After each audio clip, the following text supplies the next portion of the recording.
Hello everyone, आपका स्वागत है मेरे चैनल में। आज मैं बात करूंगी दुनिया के मशहूर साइंटिस्ट जिनका नाम है प्रोफेसर स्टीफन हॉकिंग। अपनी थ्योरीज एंड रिसर्च की वजह से उनका साइंस में बहुत बड़ा योगदान है जिसे दुनिया कभी भुला नहीं पाएगी। पर आज मैं बात करूंगी उनकी पर्सनल लाइफ के बारे में और उन्होंने जो चैलेंजेस फेस किए थे अपनी लाइफ में, जिसे वो हमें बहुत बड़ी सीख देते हैं कि इंसान को कभी भी अपनी जीवन में हार नहीं माननी चाहिए, भले कितनी ही मुश्किलें क्यों ना हो, और हमेशा आगे बढ़ना चाहिए। उनका जन्म इंग्लैंड में हुआ था और उन्हें बचपन से ही मैथमेटिक्स और फिजिक्स में बहुत दिलचस्पी थी। उन्होंने 19 साल की उम्र में ऑक्सफोर्ड यूनिवर्सिटी से फिजिक्स में बीए डिग्री पूरी की थी।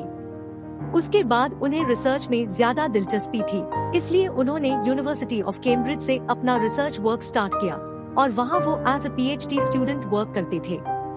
डॉक्टर स्टीफन ब्लैक होल पे वर्क कर रहे थे और उनका मानना था कि ब्लैक होल ये यूनिवर्स के क्रिएशन के साथ कुछ ना कुछ संबंध रखता है।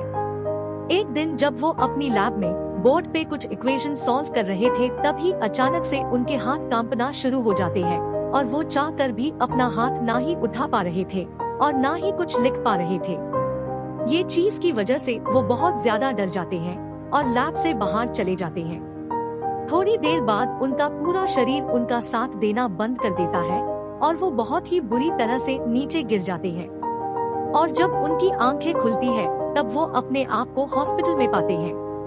उन्होंने ऐसी चीज अपनी लाइफ में पहले कभी एक्सपीरियंस नहीं की थी और उस टाइम पे उनकी उम्र सिर्फ 21 साल थी। अब सब जांच करने के बाद डॉक्टर उनको बताते हैं कि उन्हें मोटर न्यूरॉन नाम की डिजीज है।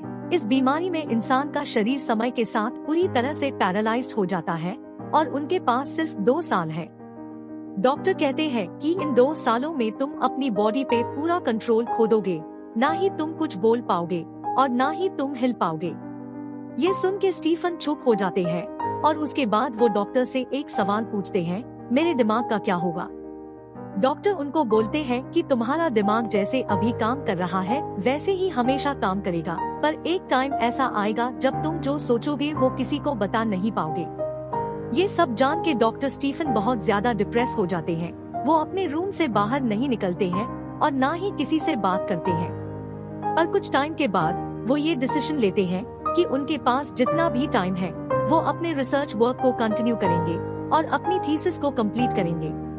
उनकी थ्योरी ये थी कि जब से ब्रह्मांड का निर्माण हुआ है तब से ही वो समय के साथ बढ़ता ही जा रहा है और एक टाइम ऐसा आएगा तब ब्रह्मांड बढ़ना बंद हो जाएगा और सिकुड़ना शुरू कर देगा। जब वो अपनी थीसिस को अपने प्रोफेसर्स के सामने प्रेजेंट करते हैं तब वो लोग उनकी थीसिस से बहुत ही ज्यादा खुश हो जाते हैं और इस थ्योरी को नाम दिया जाता है हॉकिंग एरिया थ्योरम। और उसके बाद वो अपनी पीएचडी कंप्लीट करके बन जाते हैं डॉक्टर स्टीफन हॉकिंग। उस टाइम पे उनकी थ्योरी का कोई प्रूफ नहीं था, इसलिए वो अपनी थ्योरी को प्रूव करना चाहते थे।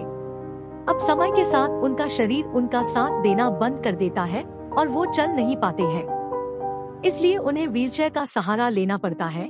हालांकि वो व्हीलचेयर का उपयोग नहीं करना चाहते थे, पर उनके पास कोई और रास्ता नहीं था। अब उनका अपने पूरे शरीर पे कोई कंट्रोल नहीं था। उसके बाद एक दिन वो एक छोटे से होल से जलती हुई आग को देखते हैं और उस टाइम पे उनके दिमाग में एक आइडिया आता है।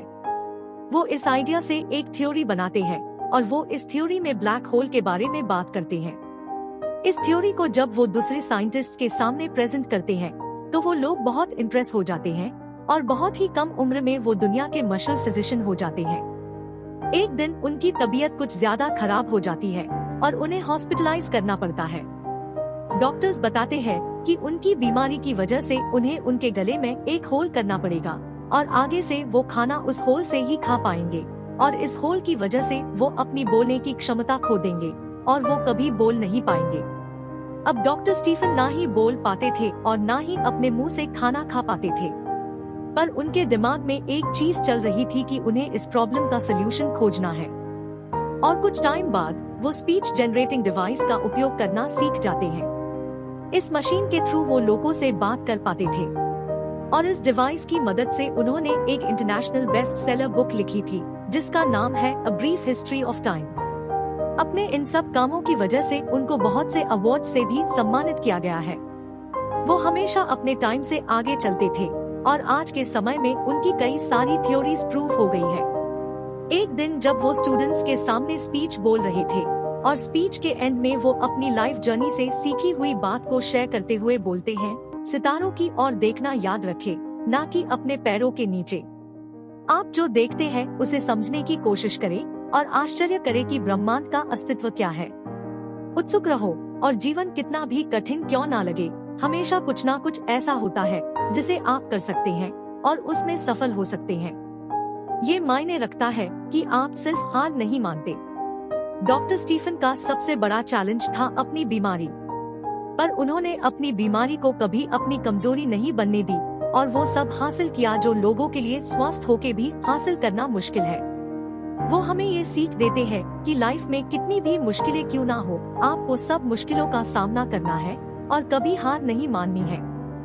आपकी मेहनत आपको अपने लक्ष्य तक पहुंचाएगी। इसी के साथ मैं डॉक्टर स्टीफन हॉकिंग के कोट से इस वीडियो को यही पूरा करूंगी। Thank you.